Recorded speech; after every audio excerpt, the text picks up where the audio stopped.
As Christians, one of the important things we need to do is to win souls for Christ.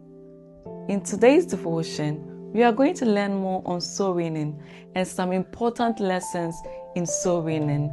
I will urge you to stay with me to the very end of today's devotion to learn more on this subject. Hi lovely people, welcome back to my channel where we share daily devotions, lifestyle tips, and also share the Bible story in a cinematic style. In today's devotion, we'll be using the daily devotional guide called Rhapsody of Realities, written by Pastor Chris Oyakilome.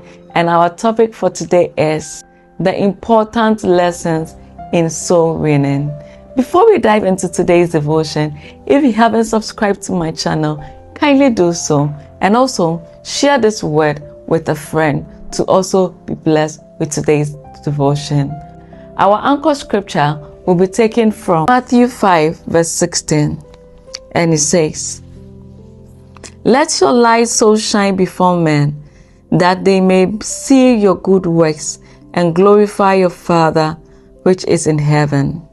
Today's devotion says, sometimes when they tell people to win souls, their minds go straight to someone they already know, perhaps a neighbor, flatmate, or roommate, a friend, co-worker, or relative.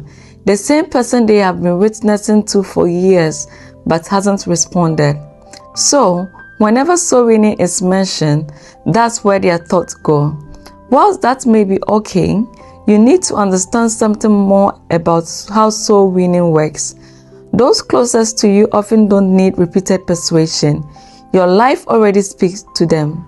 The Lord didn't say keep talking until they see your good works and glorify your Father in heaven. Rather, He said, let your light so shine, referring to your Christian conduct and character. You walk in the Word. This already communicates Christ to them. Therefore, don't turn evangelism into endless argument or repeated explanation with the same individuals, but more importantly, pray for them.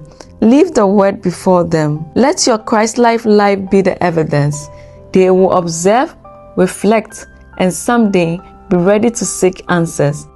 At such a time, a simple explanation will be all they need. But as long as they keep resisting and argue with you, reach out to others. Don't allow familiarity to limit your reach. There are many who haven't heard, many who are ready, many beyond your immediate circle who will receive the gospel when you speak. Reach out to those ones. Share the gospel with those who are open and willing. Sometimes the adversary uses the same resistance individuals as a distraction, keeping you occupied whilst others who are ready remains unreached. Don't fall into that trap. Be led by wisdom. Be intentional. Shine where you are, but go where the Spirit leads you. Hallelujah. Kindly say this confession with me. I'm guided by the word of God to be effective in soul winning. My light shines everywhere, and those in my world sees my Christ life and glorify God. My life is a testimony of God's truth, glory, and righteousness, and through me, many are brought into salvation today. In Jesus' name, amen. To further study on this topic, kindly read Proverbs 11 verse 30, Mark 16 verse 25, and Luke 10 verse 1 to 6. Hallelujah. Today's message is very interesting, and it's something that happens with us. Anytime we are being told to go for soul winning, the most people that we go to are mostly the people closest to us, because they are the easiest people to reach out to. Even as a new person trying to go into evangelism, these are the people we will go to: our siblings, our cousins, our neighbors, and all those kind of people around us. Pastor is not saying that those people are the wrong people to go to, but what he is trying to emphasize here is, if we keep speaking to these people and they are not changing, just pray for them. And that is one thing I've learned in my Christian life. Sometimes you just need to say the word of God to them and leave the rest to God. How do you leave the rest to God? It's by praying for them and letting your life speak. There are instances whereby a lot of people will be like, I want to be like person A or person B. It's not because of what the person possesses, but because of the life the person lives as a Christian.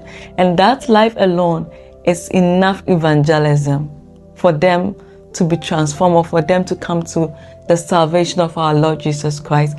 Aside our inner circles, we should also try to also go out and speak to other people who have not heard the word of God.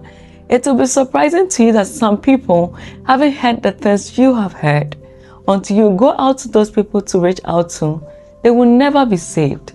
So today, let that be something that will be a burden on your heart, to go out to reach out to a soul. I always say, it's not difficult to tell someone God loves you. By doing so, catch the attention of that person, and through that, you're able to evangelize to the person. I hope you have learned something from today's devotion. Go out today and let your life be an example to bring someone to Christ today.